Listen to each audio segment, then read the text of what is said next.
Hello, boys and girls. Welcome back to round two of one of the actors for the movie of VHS Halloween. Today, I am sitting down with Riley Nottingham. No, not Sheriff Nottingham, Riley Nottingham, Huh. who plays Josh in VHS Halloween. So, after speaking with Lost and Grace a couple days ago, I was able to get the gist of the film. And then, after watching the movie yesterday, I can honestly say that I thoroughly enjoyed it a lot. It's a delightful treat wrapped up with a promise to scare you.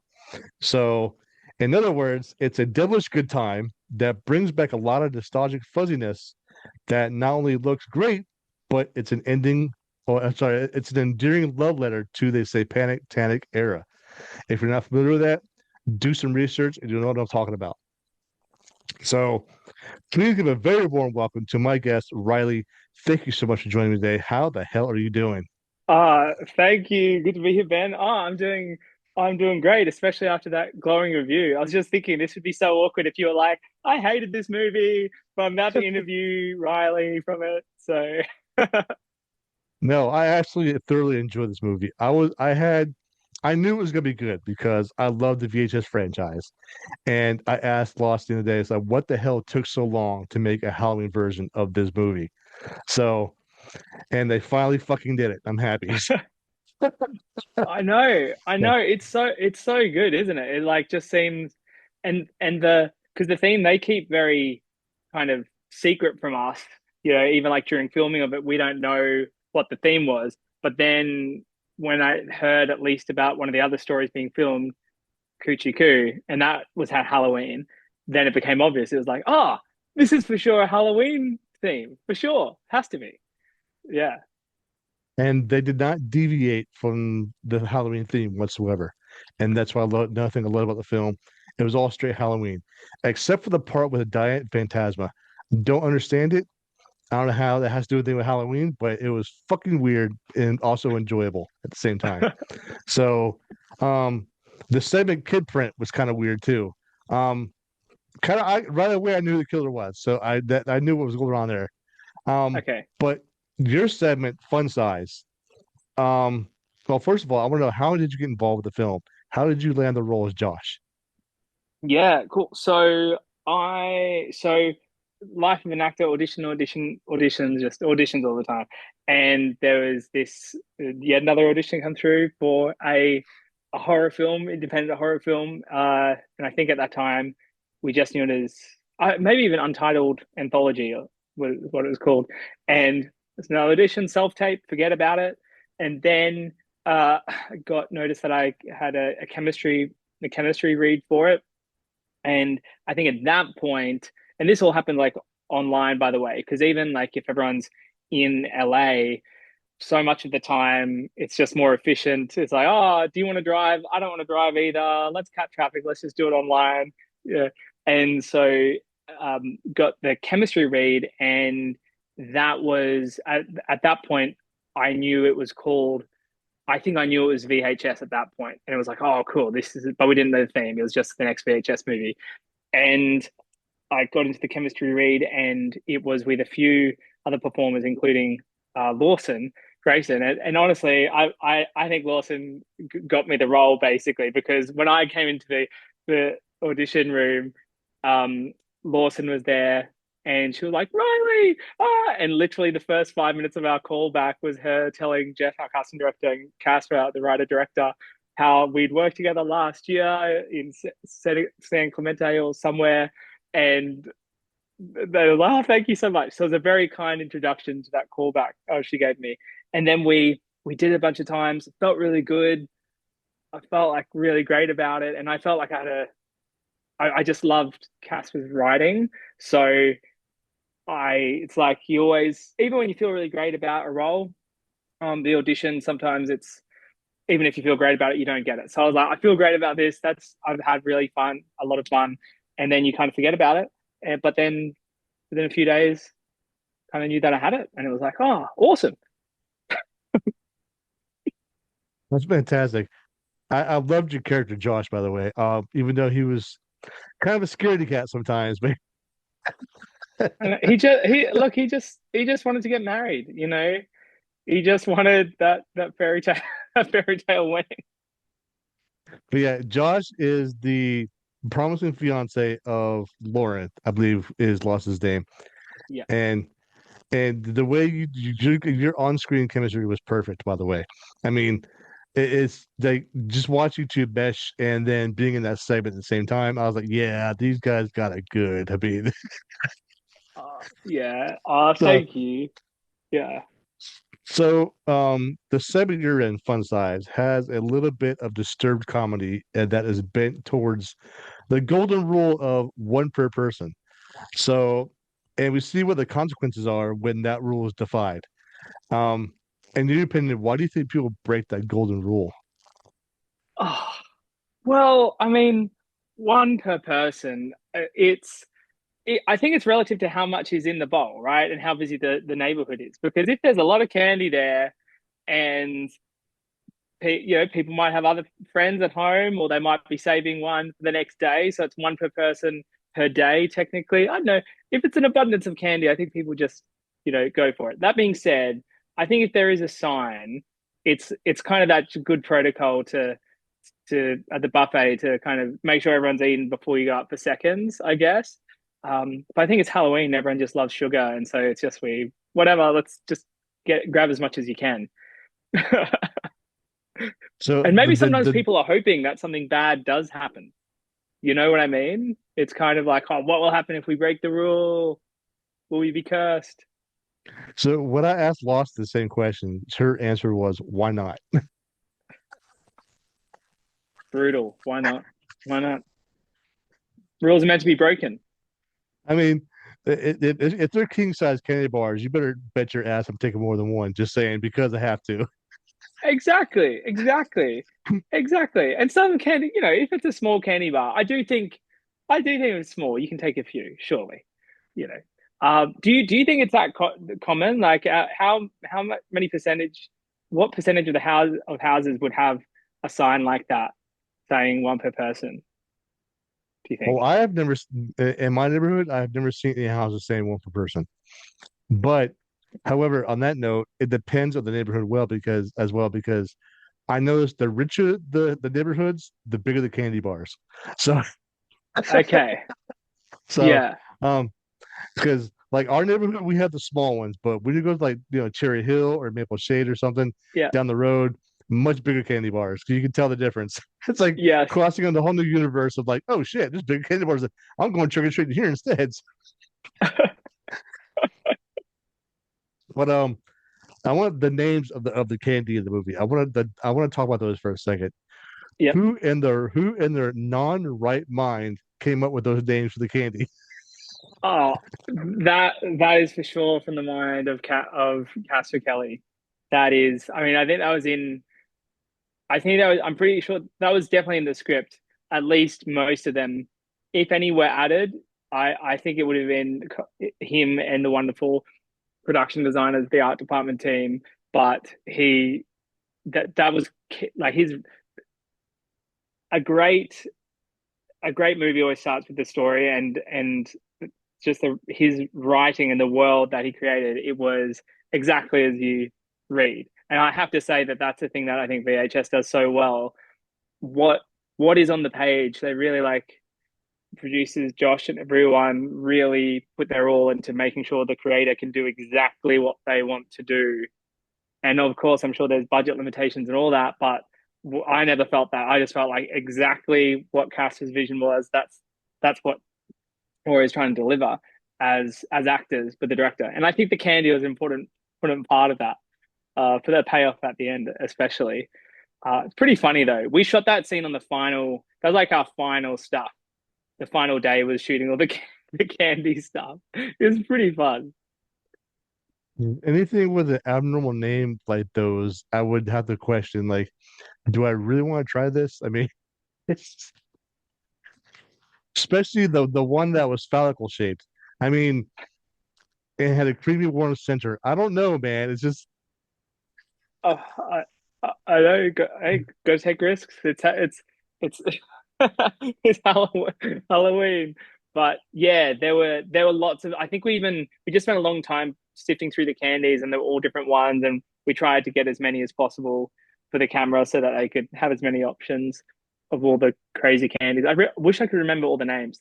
I think there are probably some names that didn't make the cut, but they were equally funny. It was just, and the attention to detail, because if anyone who hasn't seen it yet, it's just labels. It's you're used to seeing if you're drinking a can of Coke or Pepsi or something in a movie, they might do a slight label change so that it's not an official brand. But this had the full ingredient list and stuff. It had the nutrition contents was all written, and it was like there was like curses if you really read the instructions. It was so intricate. The production design, the attention to detail is just out of this world.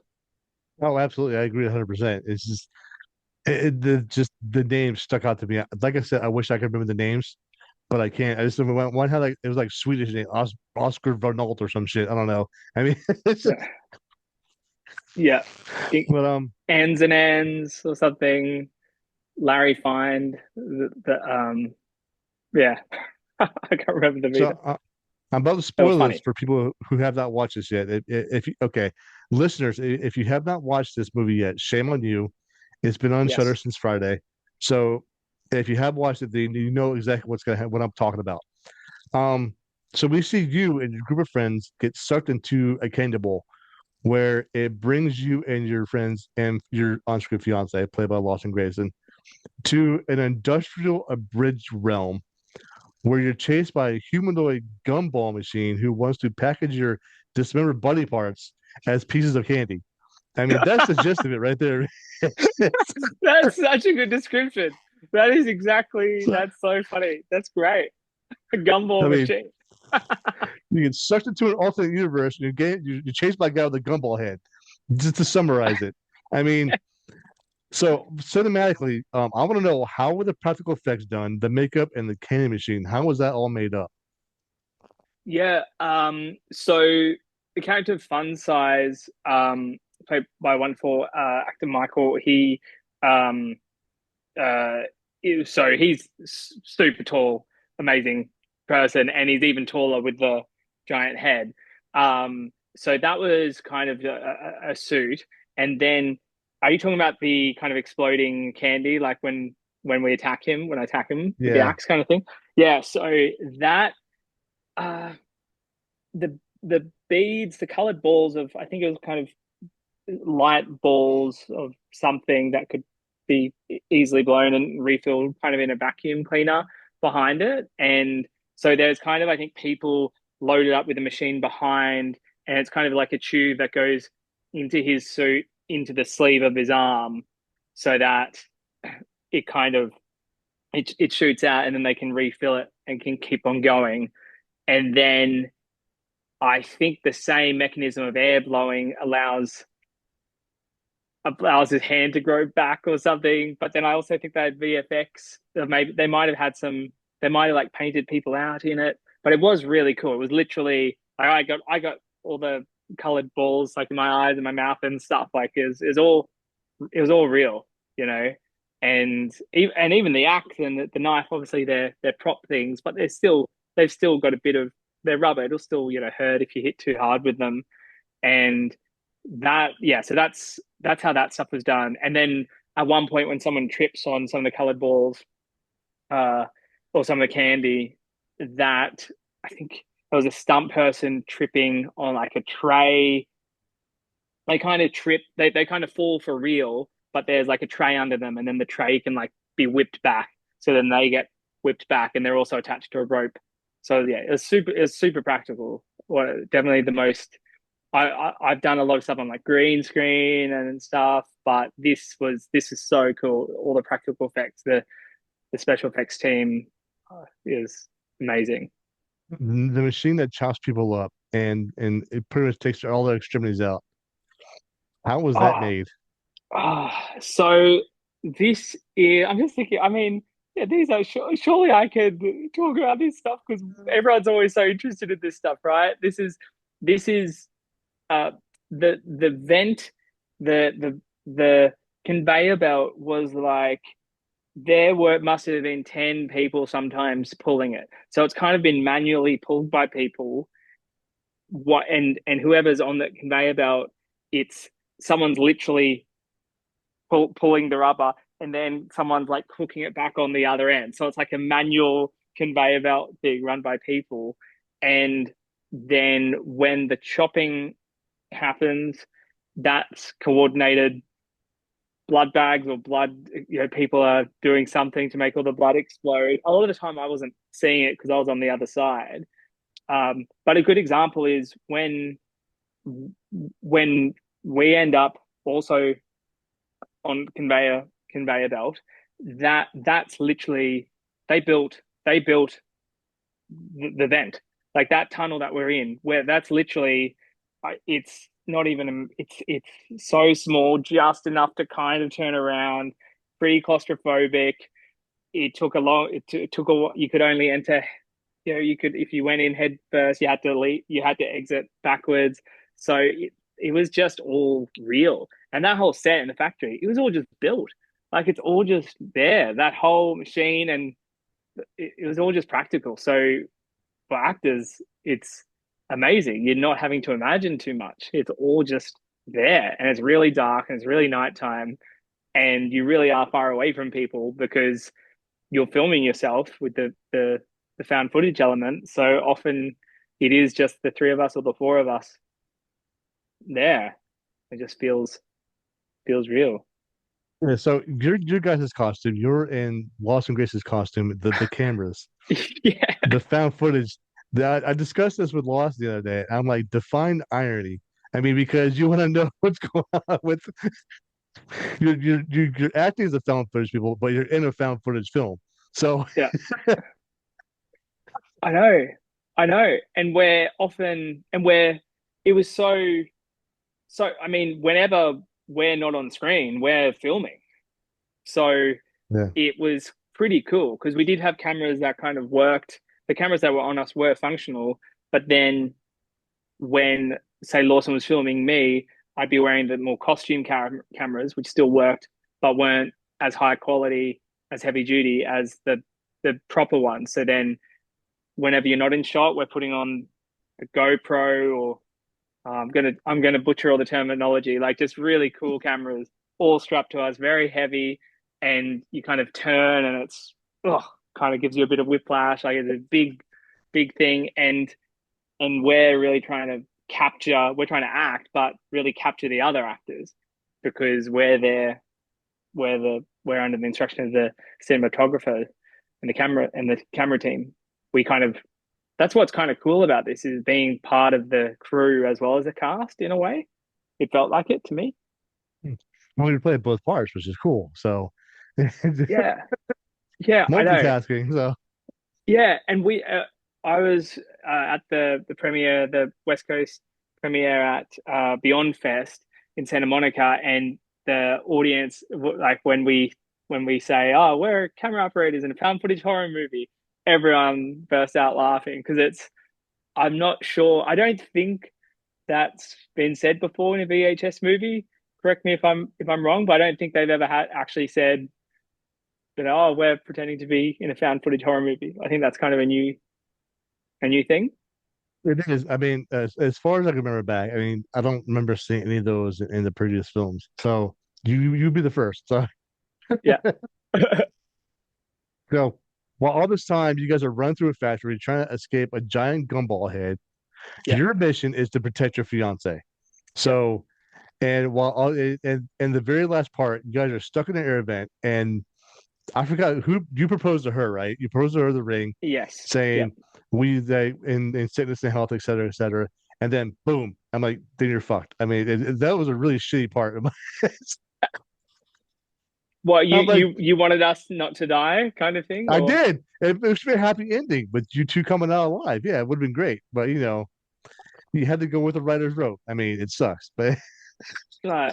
Exactly. But at least, well, I think jo I certainly I didn't get what I wanted, but I think Lauren, played by Lawson, got what she wanted, which the whole time she's kind of not really wanting to to get married to this guy, but she doesn't really have the courage to say no until the very end, and denying the proposal literally at death's door, kind of thing.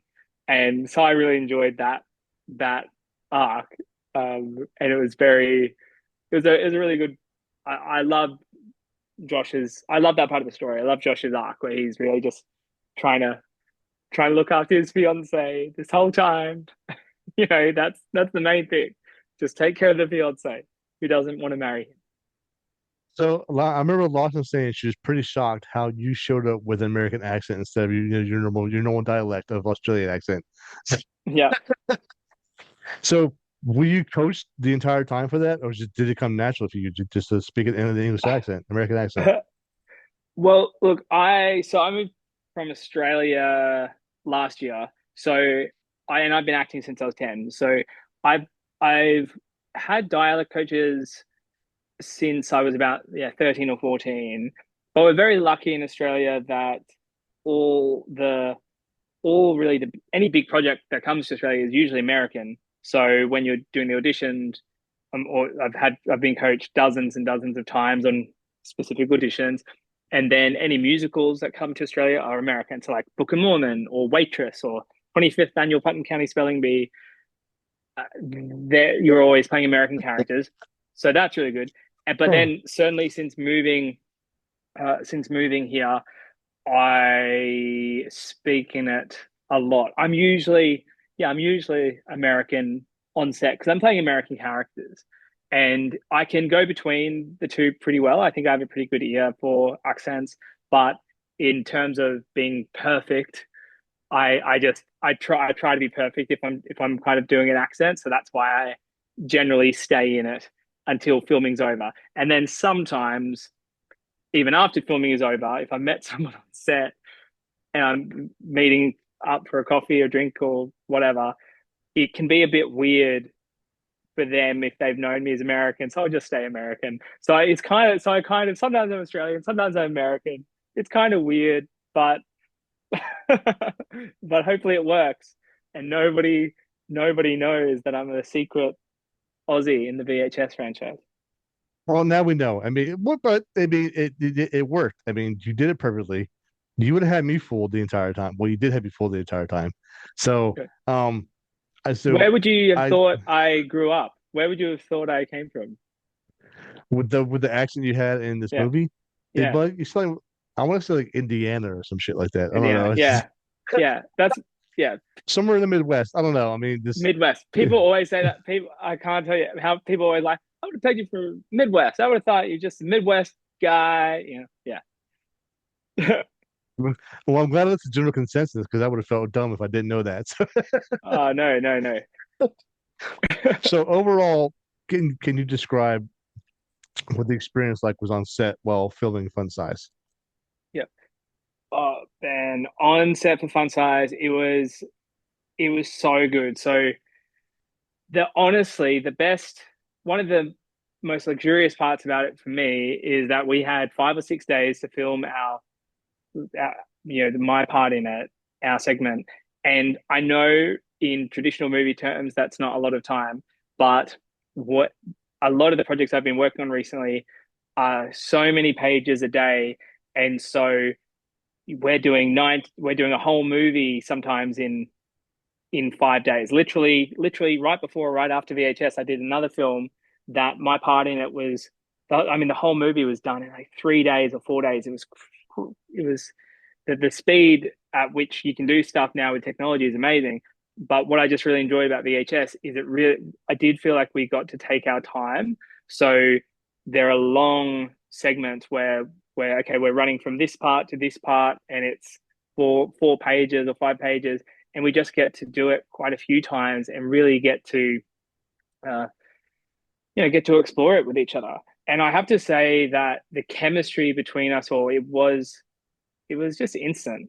Like Jake and Jenna and Lawson and me, it just felt like we we didn't even have to talk about the scenes too much. It all slotted in, and I guess that's thanks to the producers and the whole team for casting us all because it was so fun. It was so fun. It just felt like we were going on Halloween. And even when I've watched the movie, I've watched it a couple of times now, I just remember filming it and how fun it was, and we were just so focused and so Oh, it was so fun, honestly. And the nighttime, I think there's something shooting about night at night as well, Ben, where it's kind of a bit magical because everyone's asleep. Well, most people are asleep, unless you're crazy out clubbing and whatever. But we're just in the middle of nowhere filming, and it's just otherworldly kind of thing. It's very surreal. And there's a neighborhood, I forget the name of it. It's somewhere in California, which is it used to be a hospital or a school or something, and it's all been shut down, and our filming happens there. So one of our locations, like when we're trick or treating, that's that's just streets and streets. It's a whole neighborhood. It's all these houses. It's a hospital. It's a school, and it's all just for filming. It's completely empty except for the cast and crew. And so you're just walking around through room after room. No one's there. It's just us. So it was it was really surreal and really amazing. And the team was incredible, and we looked after so well. And some days when it was really hot, we got a passenger van to come and put the AC on so we could be in there cooling down before we had to go back into the warehouse. And so it was just the best. Every day was so fun, and it was truly one of the highlights of my career so far. I can say that wholeheartedly. And and harking back to the Australian thing, I kind of feel very blessed to be, it's landed in America, and it's this iconic kind of American franchise, and then now I found myself in it, and that's like, wow. So pretty surreal for me, and just tried to enjoy it as much as I could, really, before it was over. And this is your horror debut, right? This movie, the VHS Halloween. Yeah, it is. This year's had a bit of a horror theme because I'm there's a there's a there's a musical called Saw the musical, the unauthorized parody of Saw, which I'm in as Dr. Lawrence Gordon. So I've been kind of in that in Los Angeles at the Hudson, and then this VHS has come along, and then right at the same time as this, another film called The Demoness I was cast in, and I did those back to back, and so I've done kind of two horror films and a horror musical this year. So I feel like I'm getting pigeonholed a bit, which I'm very happy to be because I love horror, and it was so fun. So, quick question: what is your favorite horror movie of all time?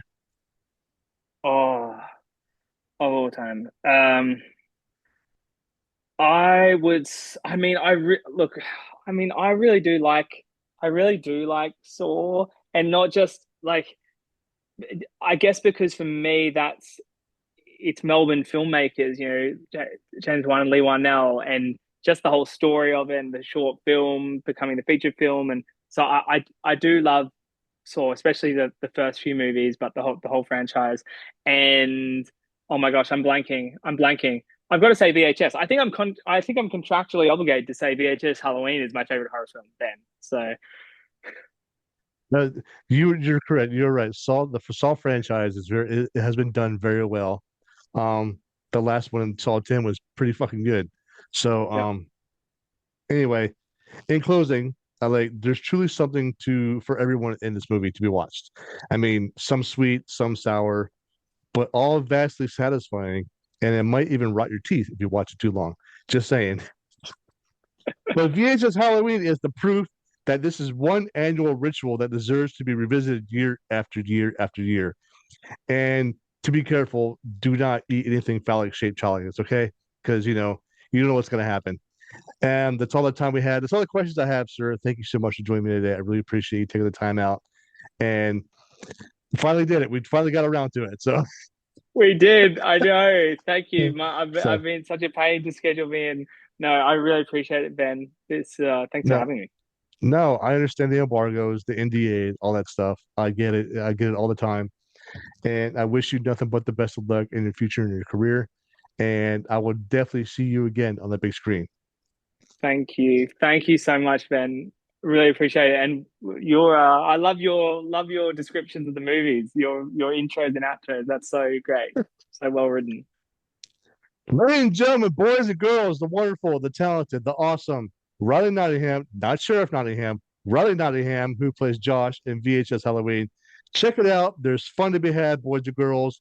Now streaming on Shudder. I give it 2 thumbs up, 5 out of 5, and you should too. If you don't like it, kiss my ass. That's all I have. Thank you so much. You have a wonderful weekend. Thanks, you too, man.